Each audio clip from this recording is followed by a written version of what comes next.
Hi, it's time for another math easy solution. Today I'm going to go over further into infinite sequences and series, and now look at the power series, which has a lot of useful applications.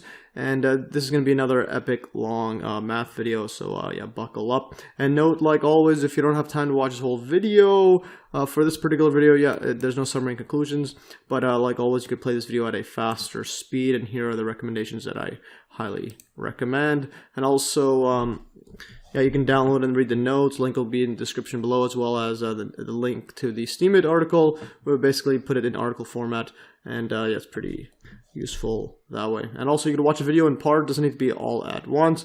And here's some other recommendations. Anyways, going further, and note the calculus book reference. Note that I mainly follow along the following calculus book, and in this video is no different.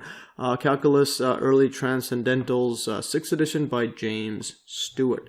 Alright, so now let's look at the topics to cover. So we're going to go over a power series, and also I have a note on trigonometric series and the Fourier series, and go over examples 1 and 2, and then a note on Bessel functions, and go over example 3, which goes over the Bessel function, or a Bessel function. Then go over Theorem 1, and then look at a summary of previous examples, have a table of it. And then also example 4 and example 5. Then go over some exercises, 2 of them. Exercise 1 is a Bessel function of order 1. It's a slightly different variation of a Bessel function from this one. It's going to be a bit different on this exercise. Then also exercise 2 goes over the proof of Theorem 1 over here. So yeah, I'll prove it later, and it involves 2 other theorems that I make use of and prove in this exercise, Theorem 2 and Theorem 3. Alright, so let's go further. So a power series, move this thing. Yeah, so a power series is a series of the form, and let's just write our usual summation up to infinity as yeah, from n equals to 0, and then we'll have a constant cn x n like that, where this equals to c of 0, so these are constants, plus c1 x1. So here we'll have an x0 is just going to equal to 1, and then plus c2 x2 plus c3 x3 plus dot dot dot. Yeah, where x is a variable, so these are all variables, the x, and the cn's are constants called the coefficients of the series. For each fixed x, so if we just set it as one value for all these x's, the power series is as a series of constants that we can test for convergence or divergence. A power series may converge for some values of x and diverge for other values of x. The sum of a series is a function. And we can write it like this, so we can write f of x, if we had it fixed x, equals to c0, so yeah, these would just be a function, and then plus c1x, and then plus c2x, this is squared, plus c3x, this is cubed, plus dot dot dot. Or we could write it more generally, just go plus dot dot dot just to make some room, and then cn xn and plus dot dot dot. Keeps going and going. And whose domain for this function is a set of all x for which a series converges. And notice that f resembles a polynomial. You have the integers right here, x1, this one's x0, x1, x2, going all the way to xn. So it's always power. Yeah, it's an integer power. And yeah, the only difference is that f has infinitely many terms and just any conventional polynomial. For instance, if we take cn equals to 1, so all of the constants assume they're all 1, or just take them all as 1. For all n, the power series becomes the geometric series. Yeah, so we could just write the power series initially here. The summation from n equals 0, so one's cn xn, I'll just write this down for completeness, cn xn, this equals to now the summation, just make that equal to 1, infinity, n equals to 0, this is just going to be xn, which equals to, which equals to, when you plug in n to 0, that's just x to the 0, which is 1, then plus x squared, plus x, plus x cubed, and etc. Go dot dot dot plus all the way to xn, and then plus keeps going on and on. And recall from my earlier video that, yeah, this is a geometric series, and I'll recap that in a bit, which converges for when x is between -1 and 1, or the absolute value of x is less than 1. And then diverges when the absolute value of x is greater than or equal to 1. Yeah, so quick recap. Recall the geometric series in an earlier example covering this power series in my earlier video. So here's from Steemit notes there, and I've just taken screen cap from my calculus book because it's just more condensed. So geometric series, we have something that looks like this: summation from n equals 1 to infinity of ar n minus 1, which equals a plus ar squared, etc. is convergent if the absolute value of r is less than 1 and its sum is over here. If it's convergent, a over 1 minus r, and if the absolute value of r is greater than or equal to 1, the geometric series is divergent. And then I went over an example, which was the summation from n equals 0 to infinity of xn. So all it is now, a is still 1, but we're just dealing with n0 instead of n1, and so you can just play around with it, and it's still going to be equal to 1 plus x squared, and so on. And yeah, so it's just a geometric series, just notation's a bit different, and yeah, it's over there. So anyways, yeah, I just wanted to put this here for a recap on my earlier video on geometric series, and because I'll be referencing it later in this video as well. So now, more generally, a series of the form. So if we had one more general and write it like this.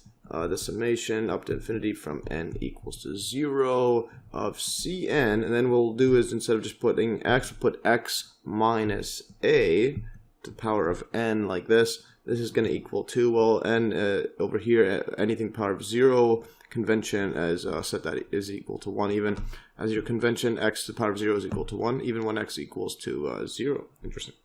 So yes, the power rules are pretty interesting. I've gone over a video on that in my earlier videos. Anyways, let's go further. Alright, so this is going to equal 2. When it's 0, it'll be C0. And then this one, power of 0 is equal to 1. Plus, then we're going to have a C1, is power of 1. So it's going to be x minus a to the power of 1. And then plus C2. And then we're going to have x minus a to the power of 2 plus dot dot dot. Yeah, now the interesting thing about this one is, when we have this x minus a, so when you plug in a, you're going to get a bunch of cancellations, because this a minus a is 0. So anyways, this is called a power series in x minus a, or a power series centered at a, or a power series about a, just different terminologies you can use. Notice that in writing out the terms, or the term corresponding to n equals to 0 in equations 1 and 2, we've adopted the convention that x minus a to the power of 0 equals 1, even when x equals a. And equations 1 and 2, I'm going to label it, actually, this one as equation 2. So yeah, this is equation 2. And then the other one, just write this as the equation 1 right here. So where we had x to the 0 is equal to 1. So this is equation 1. Yeah, so yes, here's the x0, we'll put x0 equals to 1, and so on, just to erase that. And likewise over here, x minus a, so in that case, a is equal to 0, so this one, x minus a to the power of 0 right here, x minus a to the power of 0 equals to 1, like that. So just adopted that. Yeah, now notice also that when x equals to a, all of the terms are 0. So yes, if you put in here, yeah, they're all 0 when you plug in x as equal to, if x equals to a, then we'll have a minus a is equal to 0. So for all of them, all these are going to all cancel out and equal to 0. The only one we're going to be left with is C0, and that's because of our convention, e to the 0 equals to 1. This is, again, convention. So always want to, reiterate that. So it's a convention there, and everything else follows from that convention, just so that we'll have initially a C0, even if this is, x equals a. So all of the terms are 0 for n is greater than or equal to 1. That's over here, so 1 and greater. It's all going to cancel out. And so the power series in equation 2, always converges when x equals to a. Yes, alright, so let's go further. I just want to make a quick note on trigonometric series. So a power series is a series in which each power is a power function. But a geometric series is just very similar. I'll put this in colon like this, and let's just write it down.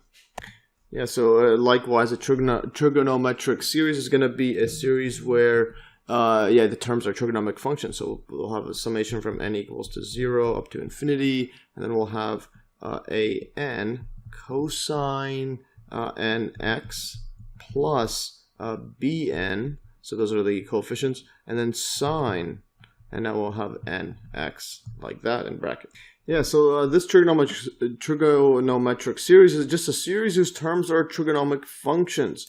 And interestingly, the trigonometric series is the basis behind the famous Fourier series, and which I will be covering in future videos, so stay tuned for that. It's very interesting stuff. So now let's go over an example 1 on power series. So for what values of x is the following series convergent? And we have summation n equals 1 to infinity. And now we have n factorial times x to the power of n. And when you're trying to find if it's convergent or not, since we have a power like this and also a factorial, as I stated in my earlier video on the strategy for testing series, a good one for this is the ratio test, because we can cancel out some factorials and some powers here. So we use the ratio test from my earlier video, and here recall the ratio test. So if the limit as n approaches infinity of an plus 1 over an, the absolute value of that equals L, and if it's less than 1, then the series is convergent. If it equals L and it's greater than 1 or goes to infinity, then the series is divergent. But if it equals to 1, then the ratio test is inconclusive, and we need to use another test. Yeah, so what we'll do is we'll let an, as usual, denote the nth term of the series. So in this case, will be an equals to n factorial times x to the power of n. So this is going to be our an right there. So if x is not equal to 0, because we're going to be dividing by an x there, an, we're going to be dividing by that. So, yeah, so assuming it's not equal to 0, what we'll write right now is limit as n approaches infinity of a absolute value of an plus 1, and then divided by an. And what we'll do here is, well, the an plus 1 term, that's going to be that's going to be right here. So n factorial times xn. So we'll write this down. N plus 1 factorial times it by xn plus 1. Divide this by n factorial times xn. And then all absolute value here. And also, yeah, just for completeness, write the limit as n approaches infinity here. So limit as n approaches infinity there. So now what we could do is, well, we could subtract these powers. So this is going to be equals 2. And also this one here, this is going to be limit as n approaches infinity. And in fact, this one here, I'll show the note later, but this one here, this just equals to n plus 1 times n factorial. So this can cancel with, in fact, the factorial, as well as I'll make a note later soon after. So, and this is also always positive, so we can just take that out of the bracket. So this will equal to n plus 1. And then this is going to be xn plus 1 minus, but x can be negative, so we'll just put this absolute value of x to the power of n plus 1 minus n. So this would cancel with this. We're just going to be left with absolute value of x like that. So in other words, this goes to infinity, because this is just x. I mean, not x. I mean, this n plus 1, this goes to infinity. So we're going to have an infinity plus 1 times any value, or whatever value of x is. So in other words, this is going to infinity, assuming this is not equal to 0 as well. And this is, going to infinity. So yes. So it is going to be divergent. Yeah, so by the ratio test, a series diverges when x is not equal to 0. So here, if limit is equal to L greater than 1, or it goes to infinity, then the series is divergent from my earlier video. So thus the given series only converges when x equals 0. Because remember, when you have x equals 0, it's centered about it's centered about a, and in this case here we have xn, so x minus a is 0 actually. Yeah, so this one is the same thing as this, but we have a is equal to 0. So you can just plug that inside. So yes, let's scroll up again. Yeah, so if this is x equals 0, yeah, this would just be 0 to the power of 1. I mean 0 to the power of n, and it's only going to be non-zero in the first term. And it's going to be 0. All other terms are just going to converge. So now I just want to make a note on factorials, because we had this scenario like that. So notice that n plus 1 factorial, this just equals to, well, n plus 1 times it by n times it by, this is going to be n minus 1 times it by n minus 2 and dot dot dot all the way up to, we're going to have a 3 times 2 times 1. In other words, this right here is going to be our n factorial. So this just equals to n plus 1 times it by n factorial. And hence we can just cancel this factorial with this n factorial would cancel, and we're just left with n plus 1 over there. So yes, very interesting stuff there. Alright, so now let's look at another example, and this one's example 2. It states, for what values of x does the following series converge? And now we have the summation from n equals to 1 as opposed to 0, what we're usually dealing with, up to infinity of x minus 3 to the power of n divided by n, all divided by n. So solution, so let an as usual equal to x minus 3 to the power of n divided by n, so this would be an. Then again using the ratio test, because usually with power series it's the best way. I'll just write the ratio here. I'll do the limit afterwards just to simplify it now. Otherwise I'll be writing limit equals to a limit as n approaches infinity all over the place. So we have an plus 1. This is going to be equals to let's just equals to absolute value, and then we're going to have x minus 3 over n plus 1 over n plus 1, like that. And then we're going to divide this by that. So if we divide by an, the numerator becomes the denominator, and the denominator becomes the numerator, etc. So we're going to be dividing by like this. It's going to be x minus 3 to the power of n over n, like that. Alright, this is absolute value, and also now what we would do is, this is x minus 3, the same base of the power, so we could just subtract or add these together. I mean, yeah, so it would be n plus 1 minus n, like that, so we could just cancel out this n and this entire thing, actually. Yeah, so I'll just cancel out like that, and then this one here, what I'll do soon, so this would equal to, and I'll just put this, take the absolute value out of the n plus 1s because it doesn't need it. So I'll have an n over n plus 1. And also, as usual, when we take a limit, I'll do that soon. I'm just going to multiply this by 1 over n over 1 over n. And then this part right here where the absolute value accounts for, because the n is always positive, so those doesn't need absolute value. We're going to have right here x minus 3, like that. Because we'll have n plus 1 minus n, so using our power rules, those cancel. So now what we'll have is a limit as n approaches infinity of, now just plug this all inside, simplified. So this would be n divided by n is going to be 1 over 1 plus 1, and like that, times it by x minus 3, like that.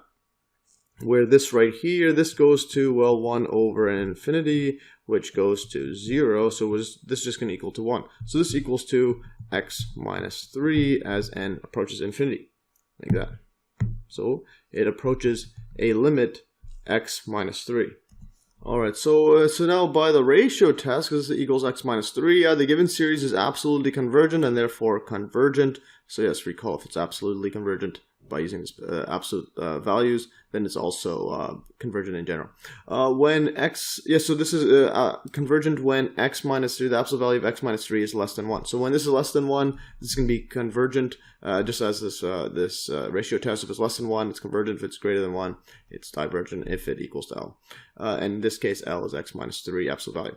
And it's divergent when the absolute value of x minus 3 is greater than 1. So now what we could write is, well, if we have x minus 3 like this is less than 1, this is the same thing as writing, this is the same thing as writing x minus 3, without the absolute value signs, it's going to be less than 1, but greater than negative 1.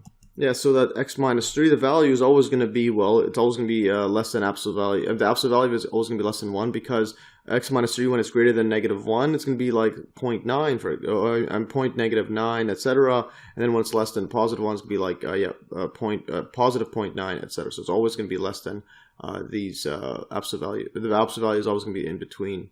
Less than 1. So the actual value is going to be less than 1 or greater than negative 1. So now what we'll do is, let's get rid of this plus 3. So what I'll do, I'll just add 3 on all sides, so plus 3 like that everywhere. So that so we just get rid of this center one. So what we'll have is negative 1 plus 3 is going to be 2, is less than x and this one's going to be less than 1 plus 3 is 4. So what we have is x is going to be between 2 and 4, and this is when it's convergent. Yes, so the series converges when when x is between 2 and 4, and diverges when x is less than 2 or x is greater than 4. So outside of this, it would be divergent. Because remember this one right here, because of the ratio test right here, so it's divergent when x minus 3 absolute value is greater than 1. So outside of this, the ratio test gives no information when this equals to 1. Yeah, so recall, so when ratio test equals to when it equals to 1 right here, it's inconclusive, so it gives no information. So in other words, we must consider x equals to 2 and x equals to 4 separately, because if you plug in 4 in here, 4 minus 3 is going to be 1, and absolute value is going to be 1, and then 2 minus 3 absolute value is going to be 1 as well. So we need to do these separately right here at these edges. We need to consider those separately. So if we put x equals 4 in this series, so if we plug that inside here, if this x equals to 4, so what we're going to have is a 4 minus 3, and that's going to be 1 to the power of n. That's just 1. So we'll have 1 over n. So so it will become 1 to the power of n over n, and this is just a harmonic series. Yeah, this 1 over n, this just, we could remove that because that's just going to equal to 1 anyways. So, and this is the harmonic series, and recall harmonic series is just a p series if p equals to 1, which is divergent, which I went over in my earlier videos on harmonic series, but also the p series, if recall this note here from my earlier video. The p series summation from n equals 1 to infinity of 1 over n to the power of p is convergent if p is greater than 1, and is divergent if p is less than or equal to 1. So in this case, we'll have n to the power of 1 there, and it's divergent. But if we have x equals to 2, the series becomes negative 1. So yes, so if we have this series, if we put in 2 here, so 2 minus 3 is going to be negative 1 to the power of n. So we'll have negative 1 to the power of n over n. This is an alternating series, which converges by the alternating series test which I covered in my earlier video, and also here's a recap on that. So alternating series test, so the alternating series test like this.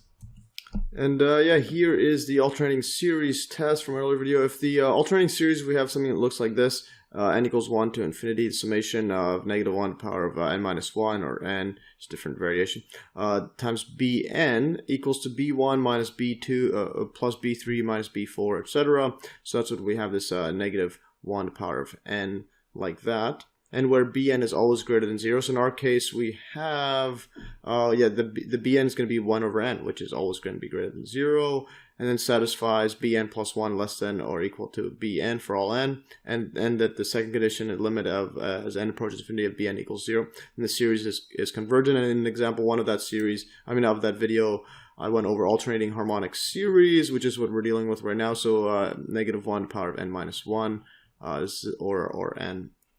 Whatnot. Again, just different starting points, like here.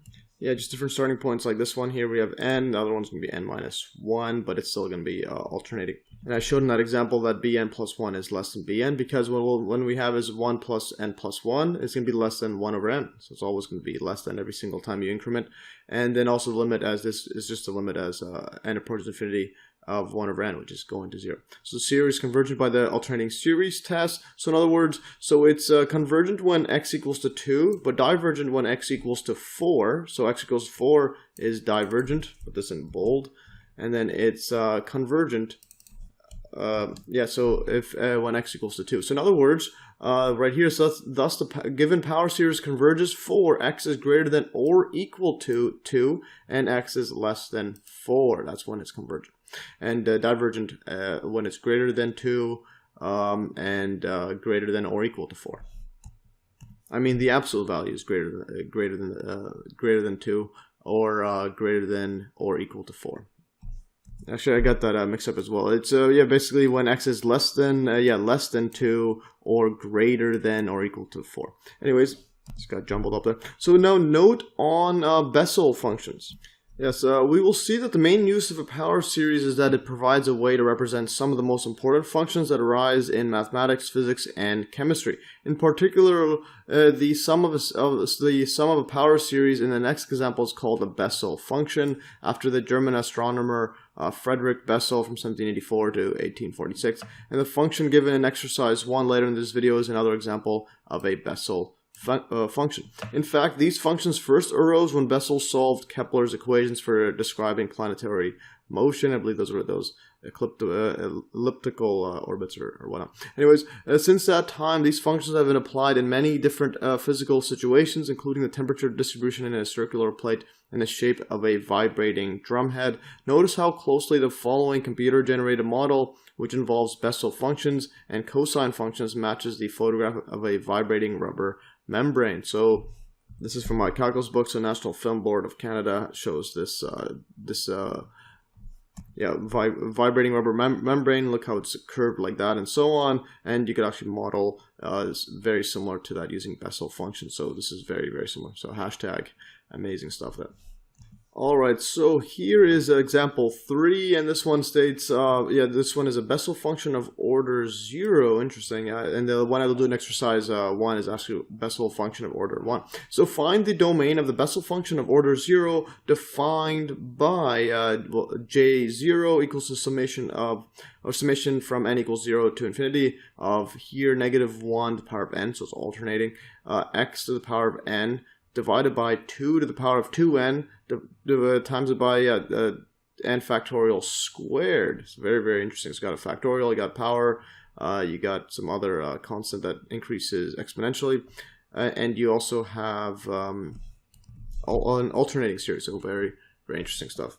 So to find domain, in other words, find where it converges or diverges, and basically we're going to use the ratio test as always with the power series. So let this case an is going to equal to that big giant term there. So -1 power of n x to the 2n over 2 to the 2n times by n factorial 2. So then what we'll have is the ratio test. I'll just first get these combined. First I'll just write this all out. an plus 1 over an. This equals 2 -1 to the power of n plus 1, so all opposite value, times it by x to the 2n. So this is going to be x to the 2n plus 1, but which is, we can multiply that out, so it would be 2n plus 2. So 2n plus 2, just expand that out, simplify it. And this one right here, same thing here, 2n plus 2. And then here's going to be an n plus 1 factorial, all squared, like that. And then what we'll have now is when we divide by an, so the numerator becomes a denominator, and the denominator becomes a numerator. So we'll have it here. So we'll have -1 power of n times by x 2n. Then we'll have 2n times it by n factorial, all squared.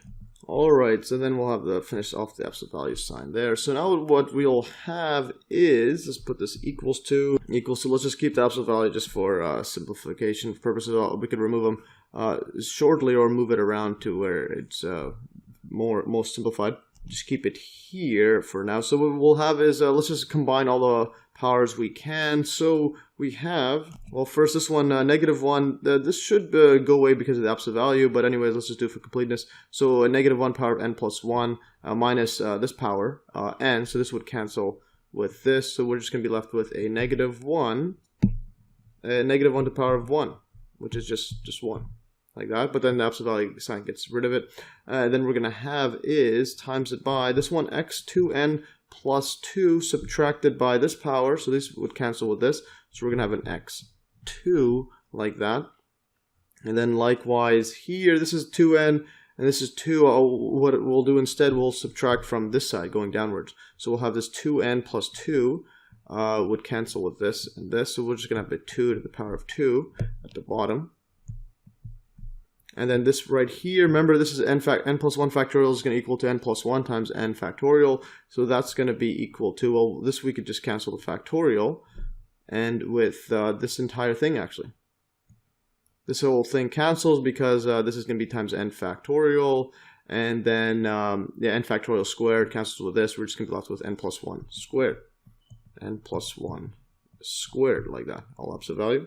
So what happens is this becomes, well, the absolute value sign, this negative goes away because absolute value, and this x squared is always positive, and n is always positive, so n plus 1 is always positive. So what we'll do is, well, we could remove completely the absolute value sign. So we'll just have an x squared, 2 squared is 4, we'll have an n plus 1 squared. So bring this down into a limit, so limit as n approaches infinity of x squared over 4n plus 1 squared equals 2. Well, this is going to be, the n is at the bottom. This is going to be infinity plus 1 squared times 4. That's just going to be a 1 over infinity, or x squared over infinity. In other words, it's going to be approaching 0. So this is going to be less than 1. Yeah, let's put this circle like that, or box it a bit better. And then, yeah, less than 1 for all x, like that. Yeah, it doesn't matter what value of x is, this is always going to be going towards 0. Yeah, so thus by the ratio test, because the limit equals to L and it's less than 1, yeah, so the limit, thus by the ratio test, the given series converges for all values of x. In other words, the domain of the Bessel function, J0, is negative infinity to infinity, equals to R, or all real numbers.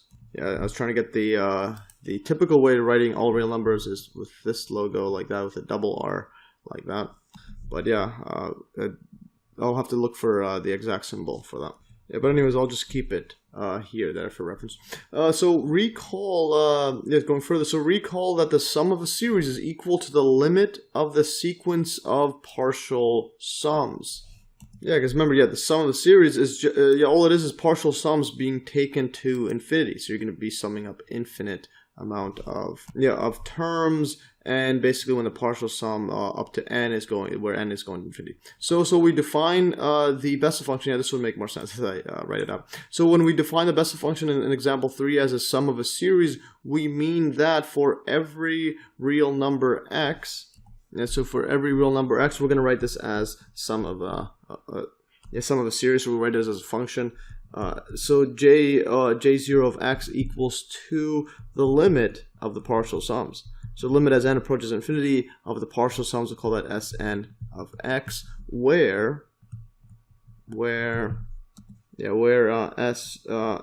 of x is equal to the summation up to, this one's up to n. Yeah, this one's just up to n, up to the partial sum. So the partial sum Sn of x is just a summation from I equals to 0 of, we'll have negative 1 to the power of I, and that's right here. Let's just look at the function. So negative 1 instead of, this is up to n, so we'll have I, x2i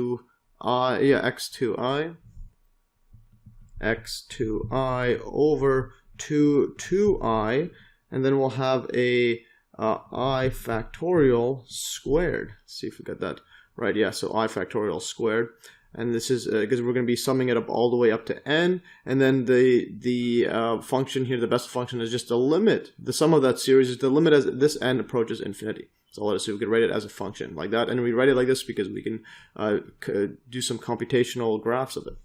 And now, as an exercise of algebra, I'm just going to do this manually, a bunch of calculations, just because it's, well, why not? So the first few partial sums are of this one, so let's write in what S0 is. So when I equals 0, when n is equal to 0. So yeah, so just up to I equals 0, up to n equals 0, that's just when I equals 0. So we'll write S of 0 of x. This equals to just one term, so negative 1 to the power of 0 is going to be 1, times it by x to the power of 2i, that's going to be, well, yeah, 2, 0, so that's also going to be 1, over 2 to the power of I, which is going to be, 2 to the power of 0 is going to be 1. This one, 0 factorial is also defined as, yeah, so I'll put this as 0 factorial. This is also defined, and the power of 2 is also defined as 0.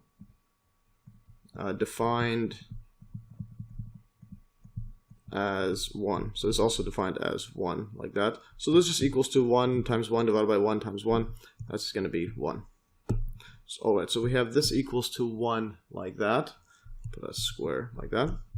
And now S1, so the next partial sum of x is equal to, well, it's going to be S0 of x. S0 of x plus then the next one. This is the partial sum we have to sum up from I equals 0 and then I equals to 1. So when n equals to 1 there. So then when we have this equals to 1, we'll have negative 1 to the power of 1. Yes, so negative 1 power of 1, x to the power of 2, 1. So that's going to be x squared. And then divide this by, this is going to be 2 to the power of 2 times it by, this is going to be 1 factorial. So 1 factorial squared. Yeah, it's going to be 1 squared. So this is going to be equals to, this is going to be, yes, so that's our S1. So 1 minus, because negative 1 power of 1 is going to be negative 1, minus x squared. This is just 1, this is 2 squared. So this is going to be 2 to the power 2 is 4. So we'll have here, this is 1 minus x squared divided by 4 is S1 of x. Alright, so now let's go to another one. So S2 of x, this is going to be equal to, well, S1 of x, the partial sum all the way up to here, then add the next term. So this is going to be plus, and then now we're going to have negative 1 to the power of 2, x to the, so x to the 2 times I, which is 2, so this is going to be x to the 4, like that, over 2 times 2i, that's going to be 2 times 2 to the power of 2 times 2 is 4. And this one's going to be, the factorial is going to be, well, 2 times 1 squared, like that. Now this just equals to, well, let's just add the S1 is going to be 1 minus x squared over 4. So the negative 1 squared is going to be plus, yeah, it's going to be plus 1. So we're going to have a positive, and then we'll have an x4 over, this is going to be 2 to the power of 4. This is, I'll just put this like this. This just equals to 2 to the power of 2 times 2 to the power of 4. This equals to, well, 2 to the power of 6, which is equals to 2 times 2 times 2 times 2. This is going to be 2 to the power of 4, which is going to be 2 times 2. Let's do a couple more, times 2 times 2. So this is going to be equal to 2 times 2 is 4, times 2 times 4, yeah, 2 times 2 is 4, so then 4 times 4 is 16, like that. And then 4 times 2, 16 times 2 is 32, and then this one right here is going to be 32 times 2 is going to be 64. This equals to 64. And this is going to be 64, like that. Put a 64 small like that, and there's the big one. So there it is like that. Let's do a couple more, because my calculus book has a couple more. So S3 of x, this equals to S2 of x plus, and now we'll do everything to the power of 3. So negative 1 to the power of 3 times it by x to the 2 times 3 is going to be 6. So it's going to be x to the 6, like that. And then minus 2 to the power of 2 times I times 3 is going to be 2 to the 6. And then I factorial is going to be 3 times 2 times 1, which ignore that, like that. This is going to be squared, like that. Yeah, so now here what we'll have is, we'll have a S2 is going to be 1 minus x2 over 4 plus x to the 4 over 64. And then the next one here, we're going to have a minus sign. So minus x to the 6. And then the coefficient at the bottom here, this is 2 to the power of 6. Remember that equals to 64. So that's 64 right there. And this one right here is 3 times 2. This is going to be, this is 3 times 2 is 6 to 6 power of squared. Yeah, so the 6 squared is 36. So in other words, what we're going to have is a 36, like that. Let's do some long division, long multiplication like this. So 6 times 4 is going to be 24. Carry the 2's, calculation by hand. 6 times 6, 36, so we're going to have a 38 like that. And now we'll do is the next one, number add a 0, so 3 times 4. I also have, I have a video on proving how this all works, explaining why it all works using multiplication by hand, so you can search that up on my channel. So 3 times 4 is going to be 12. Carry the 1. 3 times 6 is 18. And then carry the 1, 19, like that. So what we'll have is add these up, so plus, so a 4, this is one's going to be 0, that's going to be 10, carry the 1. So now we'll have 9 plus 3 is 12, plus 1 is 3, carry the 1, 2. And now what we'll have here is, yeah, the 2, 3, 0, 4, like that. So, and then one more just for fun's sake, S4 of x is going to equal to S3 of x. This is going to be equal to now negative 1 to the power of 4. And then instead of x6, it's going to be x8, like that. Move this away from the top there. So negative 1, 4 times it by x8, and then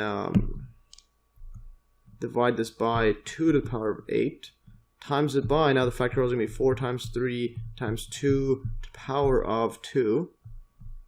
And we're not going to have that much room, so we'll write it down over here. So the S3 is going to be 1 minus x squared over 4 plus x, I believe it's x4 to the power of over 64, like that. And then minus x6 over 2304.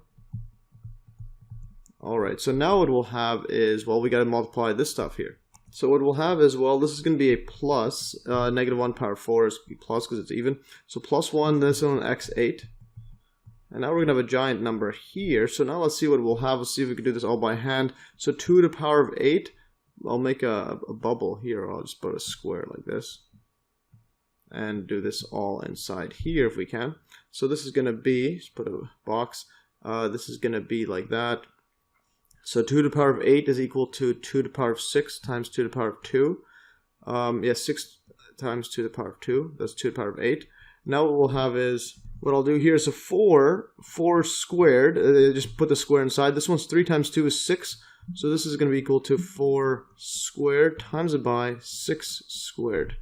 And the reason we're doing this is because, well, 2 times, this one, 2 times, 2 to the 2 squared times 4 squared is equal to 4 times, right here is going to be, this is going to be 4 squared 16. So this is going to be 4 times 16.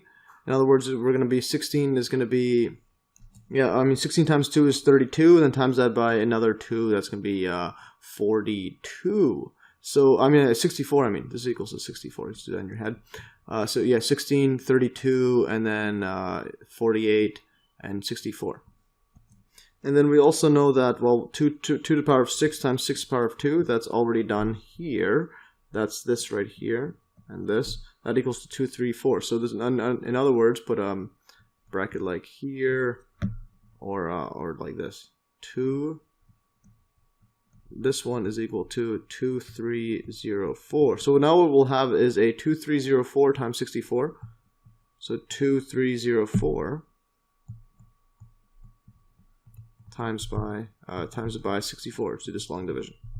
So yes, a lot of manual work here. Again, just for working my algebra. So 4 times 4 is gonna be 16.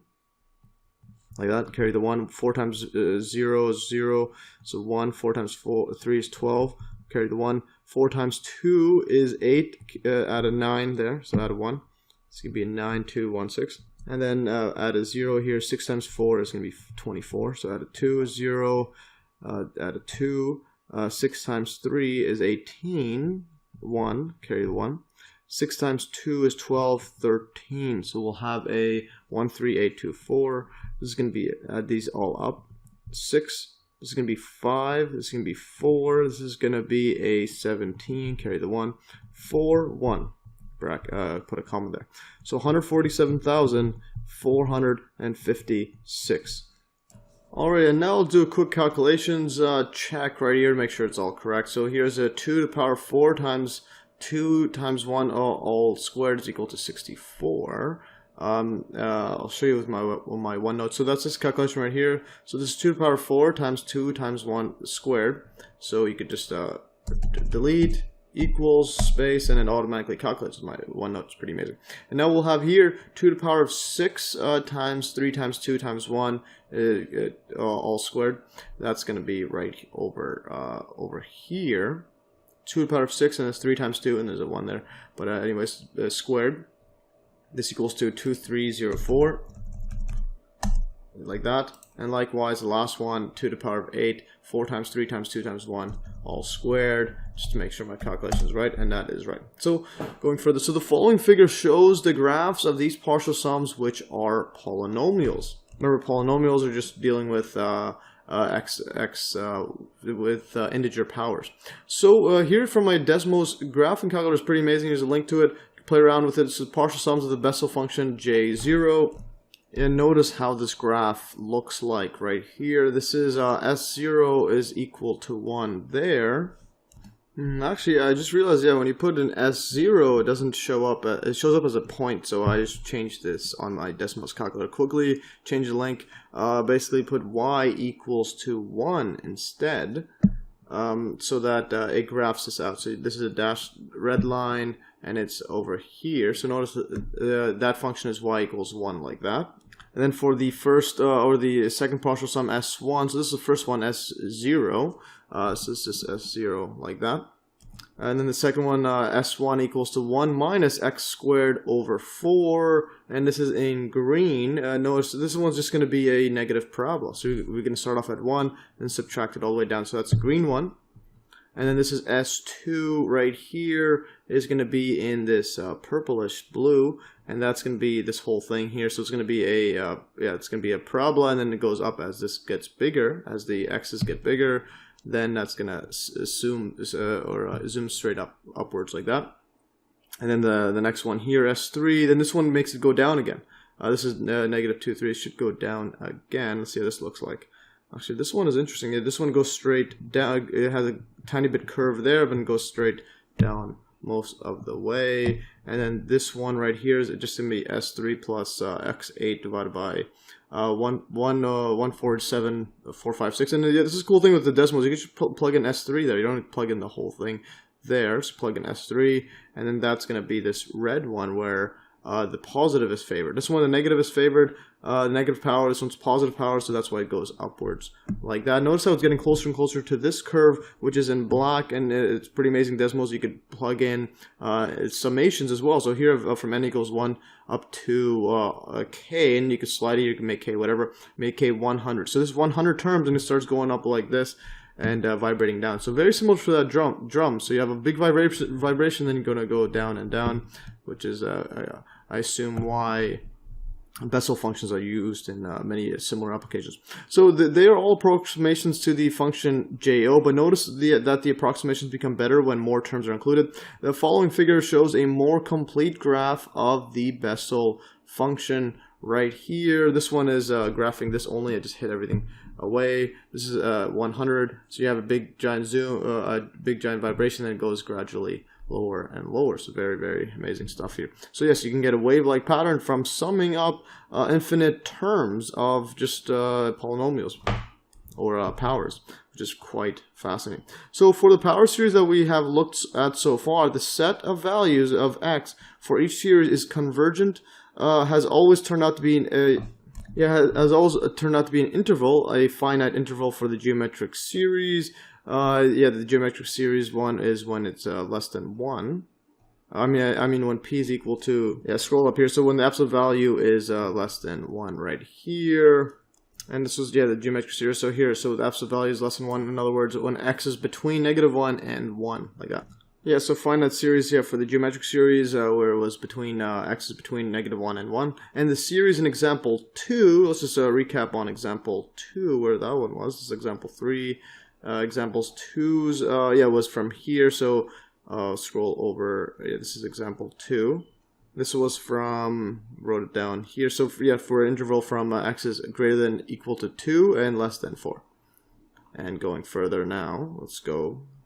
And the next one here, in a collapsed interval, actually before I get to that, and the infinite interval in example 3, where it was the Bessel function, all values of x, -infinity to infinity, and a collapsed interval where it's just 0 and 0. So remember, closed brackets means including the term, and so including, so from 0, 0, or just 0 in example 1. This is divergent everywhere else, and let's just scroll to example 1 here. Yeah, so here is example 1 and factorial xn, and I show that using the ratio test that it diverges when x is not equal to 0, and when it is equal to 0, because the number is centered about 0, a equals 0, so then it converges at that. So it just collapses into that, which is pretty interesting. So you got a wave-like function in the Bessel one, and the other one collapses to 0. Sounds like some quantum mechanics mumbo-jumbo. And now going further, so the following theorem proved in exercise 2 later in this video says that this is true in general, in that the set of values for which is convergent always turned out to be an interval, like here. So interval from an area to, yeah, so from, in other words, this one's a finite interval, this one is an infinite interval, another one was a collapsed interval right here, which is still an interval, 0 or 1, if you have just one value, still an interval from itself to itself, so there's no breaking of it, which is pretty interesting. So now let's look at Theorem 1, which I'll prove later.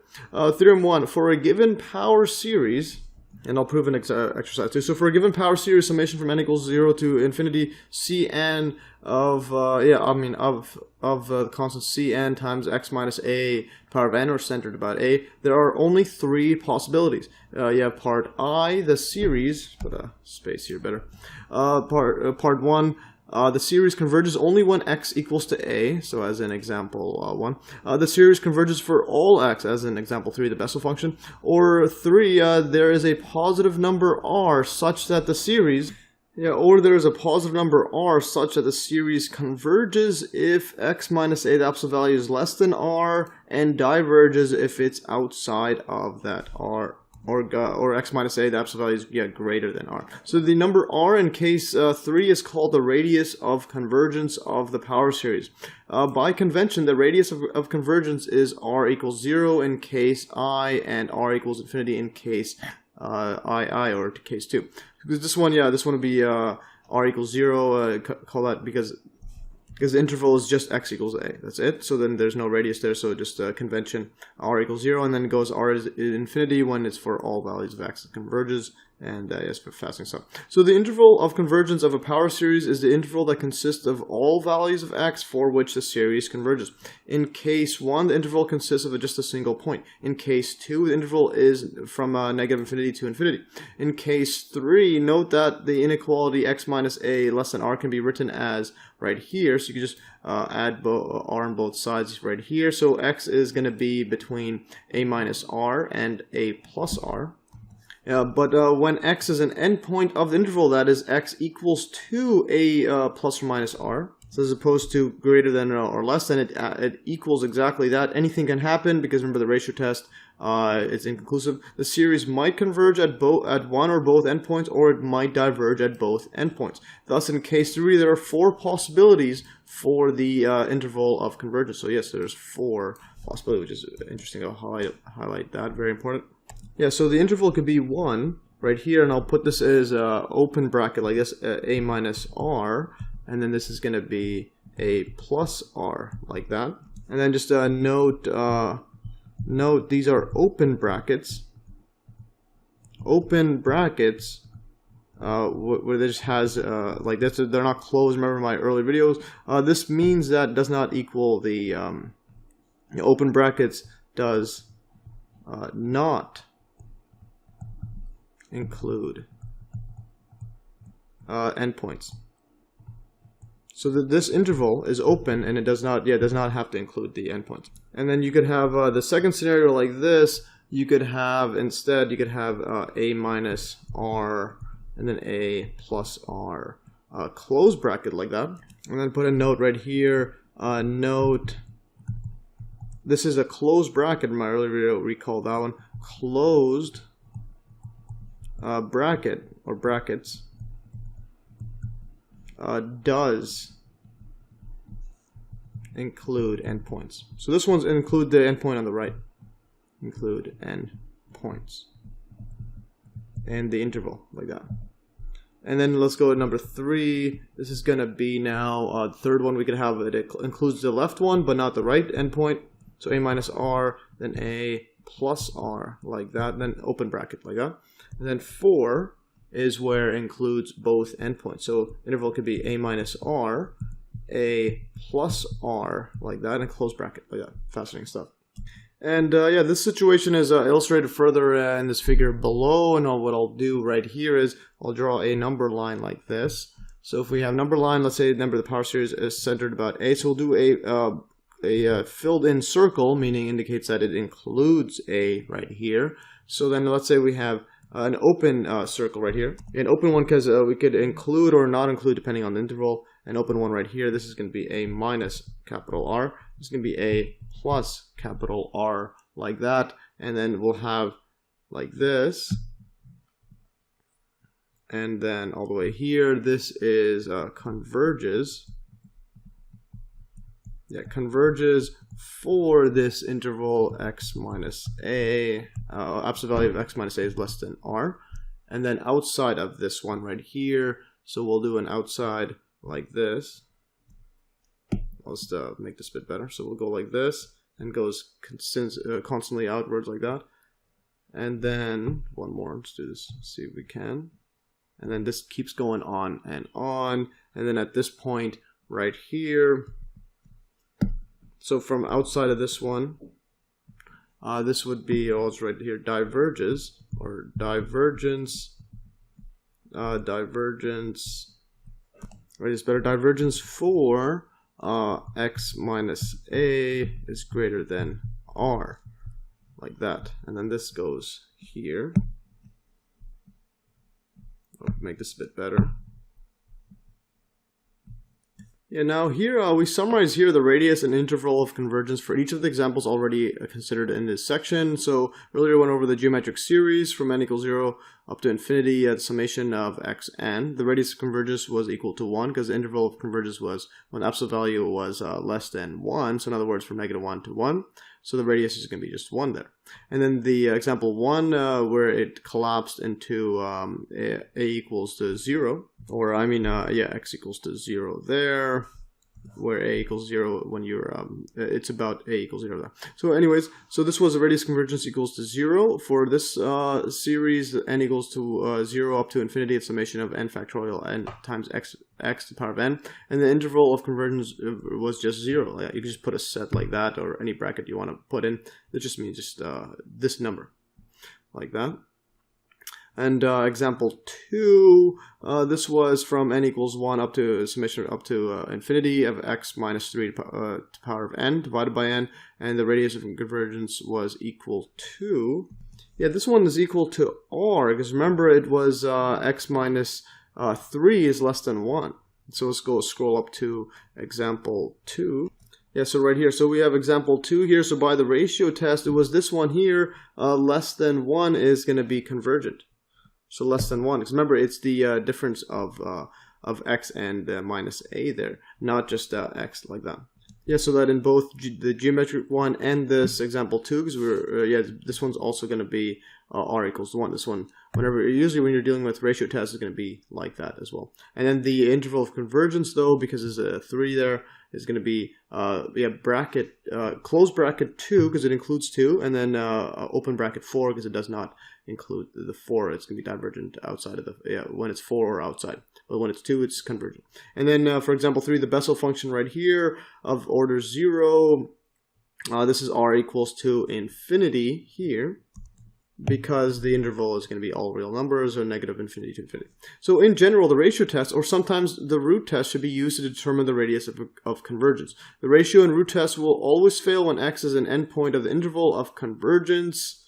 Yeah, because it's not there's no information when it's equal to 1. When the ratio or root test give the limit equaling to 1, then it's not going to be giving any information. So the endpoints must be checked with some other test whenever dealing with endpoints, just as an example 2, as I showed there. So example 4 now. Example 4 states, find the radius of convergence and interval of convergence of the series, and we're given right here, summation from n equals to 0 up to infinity of -3 to the power of n xn all over square root n plus 1. So solution, like always, deal with first thought is always use the ratio test, and because we have this series like that, x to the n, this one is n plus 1 all squared, but there's no x there, so we'll just use the ratio test for now. So let an equals 2, and always the inside there, -3 to the power of n, like that, or -3 bracket n, x, this is going to be n, yeah, then square root n plus 1. So when we're dealing with ratio tests, like always, put this in bracket an plus 1 over an, and then we'll have this equals 2, absolute value, and then negative 3 bracket n plus 1 times it by xn plus 1 over square root, and now this is going to be n plus 1 as an n plus 2, like that. And now divide this by this an, so then the denominator, the numerator will be the denominator, and the denominator will become the numerator. So this is going to be negative 3n times it by x to the n. This is going to be square root n plus 1, like that. And then this is all going to be absolute value. So now what we'll do is, again, subtract the power. So x to the n plus 1 minus n, like that. This would cancel with this. And this one right here would cancel with this. And we're just going to be left with there. Let's see what we're left with. Just keep the absolute value in there. So negative 3 to power of, well, 1. So that's just going to be by itself, like that, power of 1. Times it by, this is going to be x, because these would cancel. And then what we're left with here, this whole thing cancels. Now what we're left with is over here, like this, times it by. So I'm gonna multiply this out like this, or better yet, just move it down over here. So now it's gonna be multiplied by. Now we're gonna have this big giant square root. We could just combine the square roots, same power. So we're gonna have a n plus 1 over an n plus 2. And what I'll do here is to save time when we take the limit. I'm going to multiply this out by 1 over n at the top, and then inside this giant square root 1 over n, because we're going to take a limit. So this one's going to be, so we'll notice this is negative 3. So in other words, this put this all down. This is going to be equal to the limit as n approaches infinity of, and now this absolute value one, this negative 3 is going to be, well, positive 3. That's just going to be positive 3. This one's going to be absolute value of x. This one's going to be times it by square root, n divided by n is 1 plus 1 over n over 1 plus 2 over n, like that. So now what we'll do is this goes across there. This is going to be 1 over infinity. This goes to 0. This goes to 2 over infinity. This goes to 0, so this all becomes 1 over 1, that's just 1. So this just equals to 3 times x, like that. Now this is actually a very interesting result, because actually I said earlier that the ratio test usually gives the radius of convergence 1, but it could actually be different depending on the result. So yes, take that back if I mentioned it.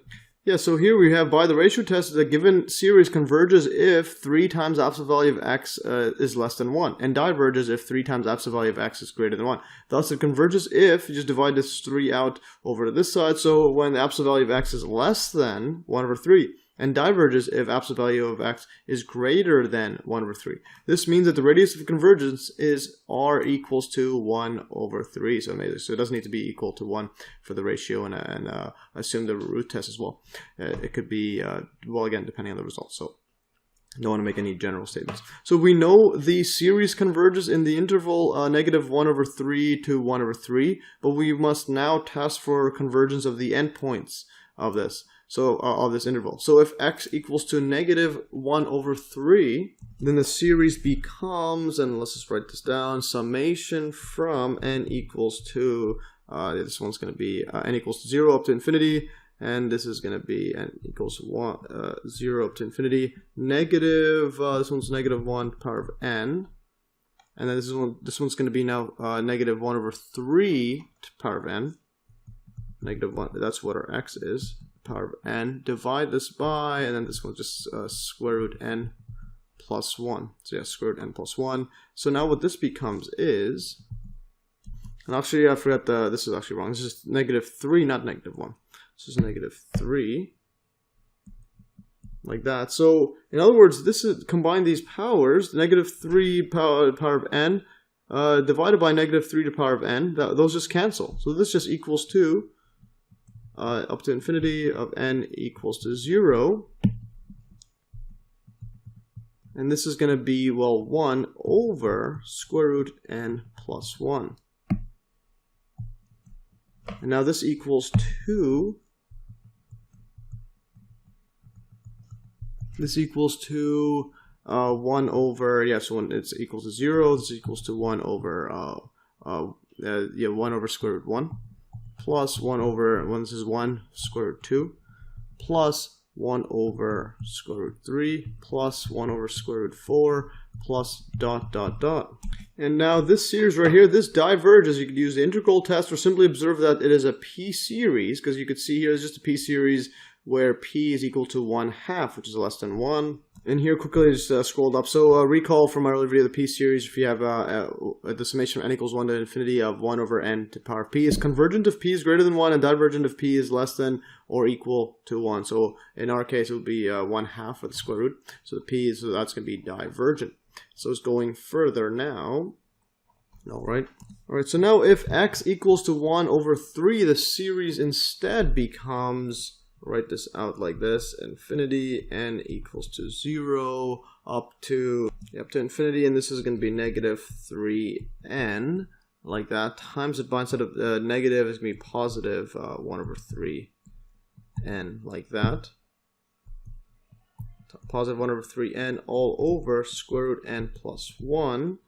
So now what we have here is going to equal to, this is going to be, the 3's cancel, but the negative will stay there. So what we'll have is this is going to be a summation infinity, n equals to 0. And then this is going to be, like this is going to be negative 1 power of n, like that. Let's move it in the center. This is going to be negative 1 power of n. So in other words, it's going to be an alternating series, n plus 1. And which converges by the alternating series test, and you can look at it quickly here. This one's going to be, the bn of it would be this one right here. 1 over square root n plus 1, and then you just have this alternating 1 there. Notice how these terms get smaller and smaller because you're dividing by bigger and bigger numbers, and as n approaches infinity, this is going to be going towards 0. And let's just scroll up to the alternating series test. So here it is, the alternating series test. So if the alternating series right here is alternating, and bn plus 1 is always less than or equal to bn for all n, and bn is approaching 0, as n approaches infinity, then the series is convergent, and that is exactly our case. Yeah, so it converges by the alternating series test. So therefore, the given power series converges when x is going to be greater than negative 1/3, but less than or equal to 1/3, positive 1/3. So the interval of the convergence is negative 1 over 3 open bracket, and then up to 1 over 3 close bracket. So it includes the right endpoint. So very fascinating stuff. So example 5 now, the last example of this of this video before I get to the exercises. So find the radius of convergence and interval of convergence of the following series. We have summation from n equals 0 up to infinity of n times x plus 2 squared divided by 3n plus 1. So let's take a look at this. So what we'll do is we'll let an as always equals to this function inside the bracket. An equals to n over x plus 2 power of n over 3n plus 1. And as always, first instinct is to use the power. Is use the ratio test right here. So let's just use that right here. So what we'll have is first let's just take the ratio an plus 1 over an, all absolute value. This equals to n plus 1 bracket x plus 2 over n plus 1 all over, this is going to be 3n plus 1 plus 2 plus 2, and then we're going to be dividing by an, so the numerator becomes a denominator, and vice versa. So we're going to have an n, x plus 2n, this is going to be 3n plus 1, all absolute value bracket like that. So now what we'll have is, let's see what we can cancel out. So here's this x plus 2 to the power of n plus 1. We can subtract the powers, cancel this whole thing out with this. And then this one right here is the bigger power, so we just cancel out this one with, this one's n plus 1. So this is going to be actually cancel with this, and this is going to be left with a 1 there. Because, so n plus 2 minus n plus 1, so we're going to have just 1 left over. And now, that's pretty much all we have. Then we have this n plus 1 over there. and I'll just what I'll do is this equals 2. I'll just put the big giant absolute value sign. We can remove it later. N plus 1, or move it around it later. So n plus 1 over n. And again, like always, I'm going to take a limit. Before I do that, let's prepare it, divide by 1 over n on both sides, so that I get it in a useful fashion, but it doesn't change anything because it's just equals to 1 there. So now this equals 2 times, just times, and then this is x plus 2, because this n cancels, and now this one at the bottom is going to be 3 power of 1. Like this, and then just put a bracket like that, and now take the limit. So the limit as n approaches infinity of, and now what we have is this is going to be we could take the absolute value sign out of there because it's just always positive. Only the x plus 2 needs it. So what we'll have is n times n divided by n is going to be 1. So we're going to have a 1. This is going to be plus a 1 half, plus a 1 over n. And it's going to be right here is going to be 1, like that. So that's what we have, all bracket like that, times it by absolute value of x plus 2, divide this by 3, like that. So in other words, this just goes to 0.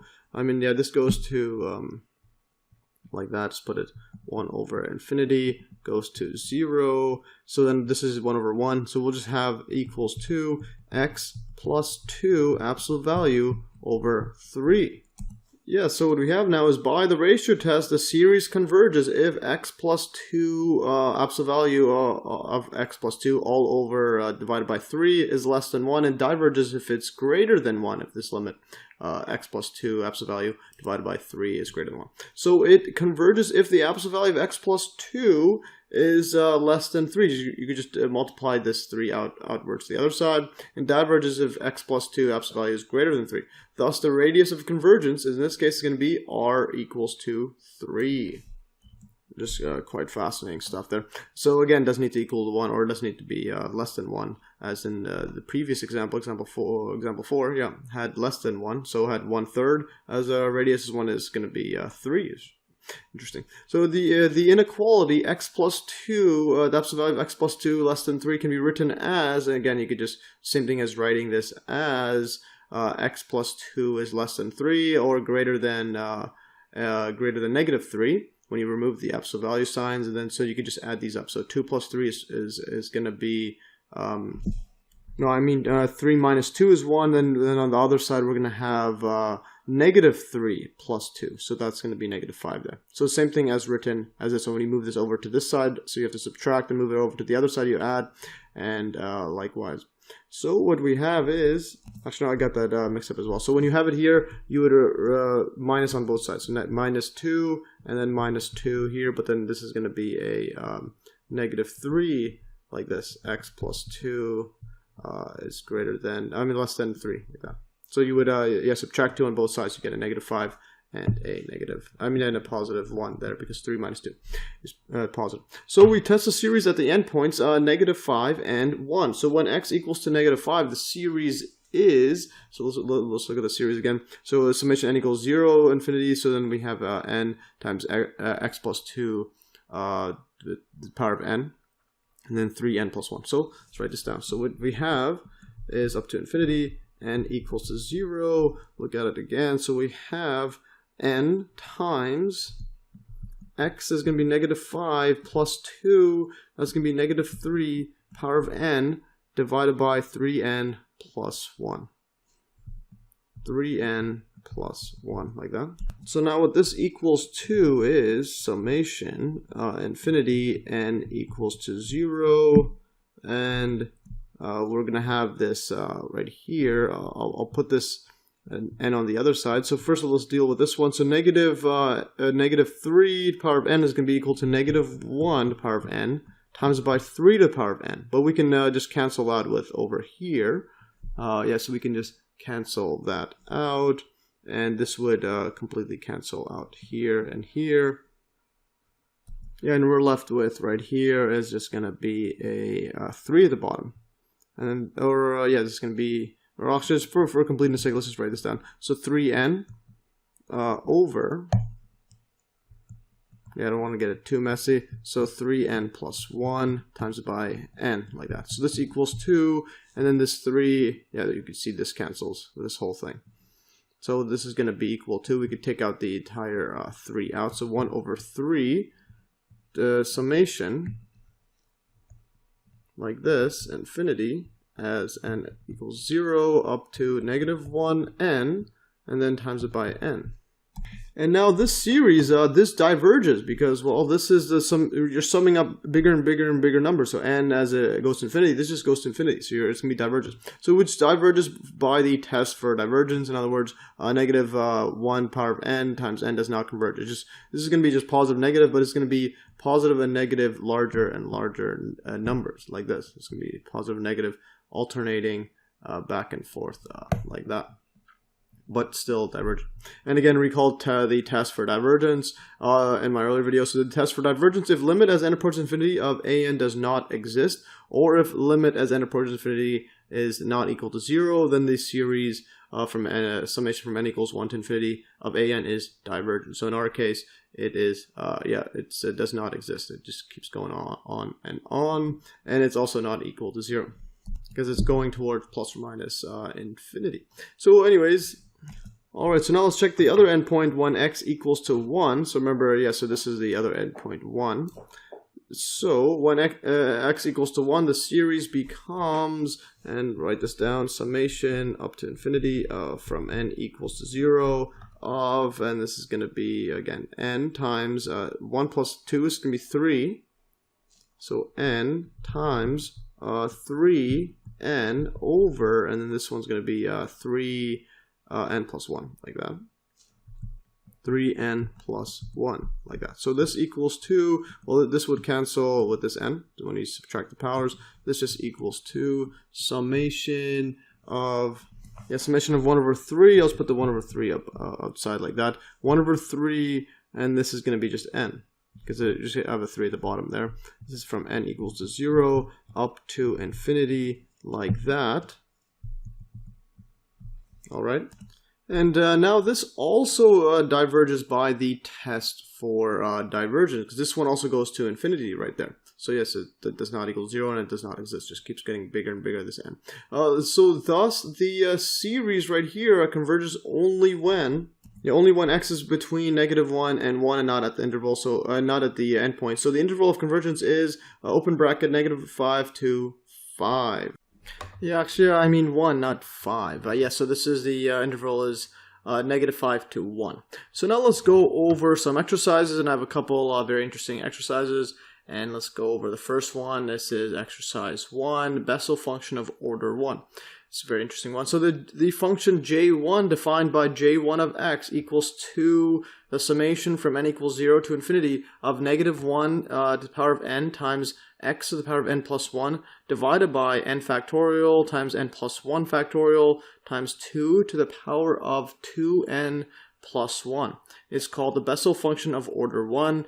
And note, compare with, compare this with my earlier video. Earlier example 3 with j0 and example 3, which is Bessel function of order 0, which we had j0 of x equals to summation n equals 0 to infinity. So same thing here. Then we have negative 1 to the power of n. Same thing. Now we have x to the power of 2n as opposed to 2n plus 1.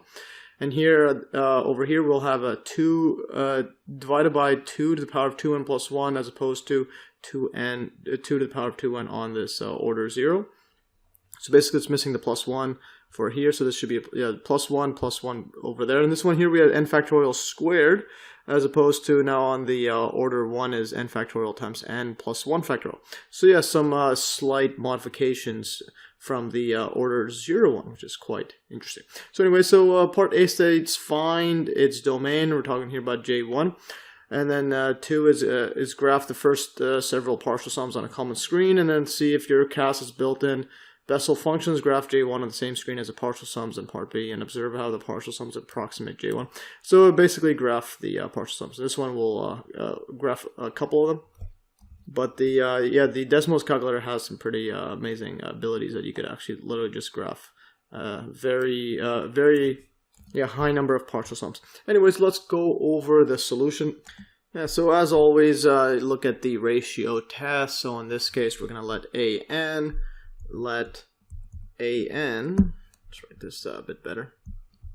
So let an equals 2, so negative 1 to the power of n, and then we have here x to the 2n plus 1. Divide this by, and then divide it by n factorial, times it by n plus 1 factorial, and then times it by 2 to the 2n plus 1. So that's going to be our an. So then when we look at, so let that, then what we have is an plus 1. Then we're going to take the ratio, take the limit after. Let's just simplify it first. So we'll have a giant 1 right here, giant absolute value sign. An plus 1 is going to be negative 1 to the power of n plus 1. And then what we have here is x to the 2n is n plus 1, so 2n plus 1 and plus 1. So in other words, we're going to have 2n times by plus 2 plus 1. So in other words, we'll have a 2n plus 3. 2n plus 3. And then divide this by, then we have here n plus 1 factorial, and then n plus, here we have now n plus 1, so n plus 2 factorial, and then 2, and then this would be the same thing, 2n, 2n plus 1, so n plus 2 times n plus 1, we'll have a 2n plus a 3 like that. And then divide this by an, which is going to be, well, the numerator becomes the denominator and vice versa. So we get right here negative 1n x to the 2n plus 1 times n factorial, n plus 1 factorial, 2 to the 2n plus 1. Alright, so now let's just do some simplifications. Add the absolute value sign there.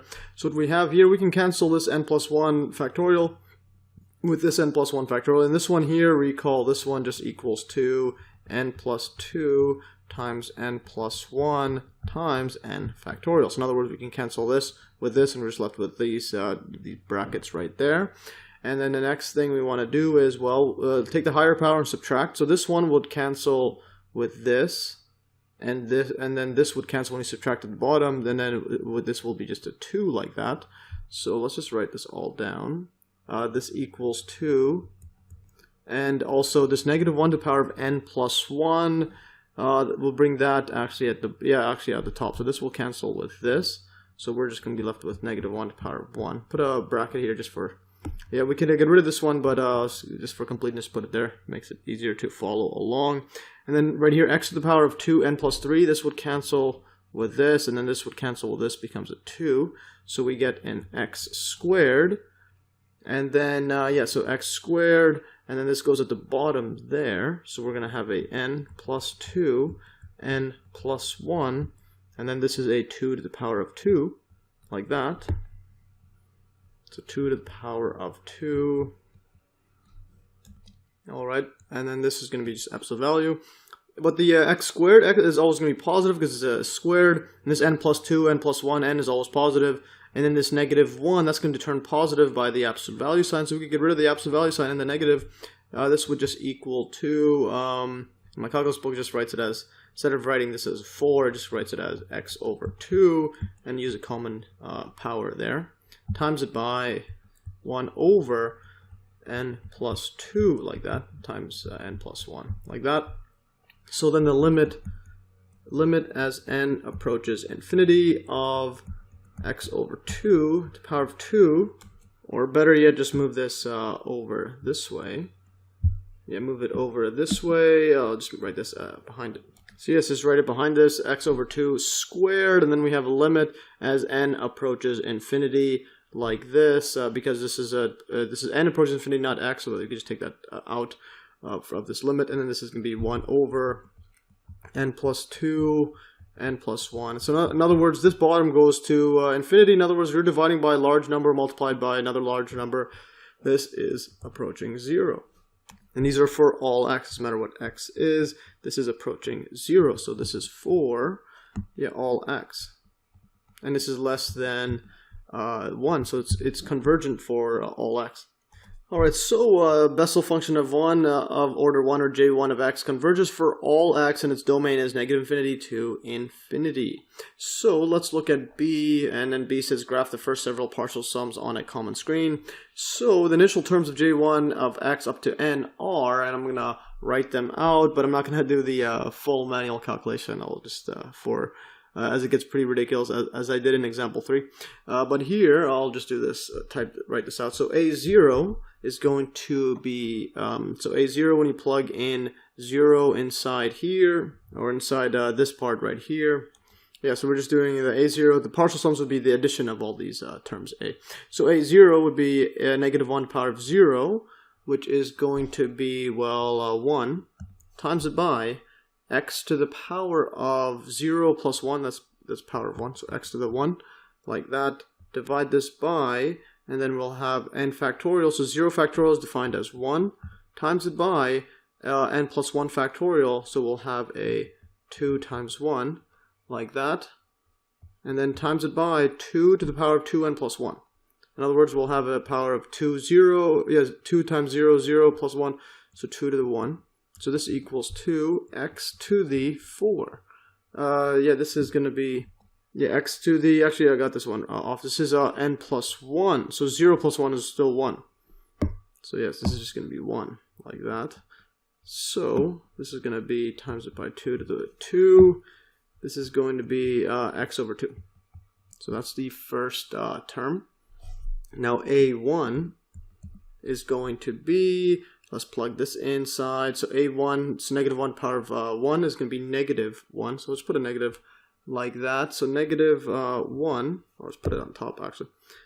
Okay, so negative 1, just to make it more clear. So negative 1, this one's going to be, yeah, it's going to be 3 now. So 2 times 1 plus 1 is 3.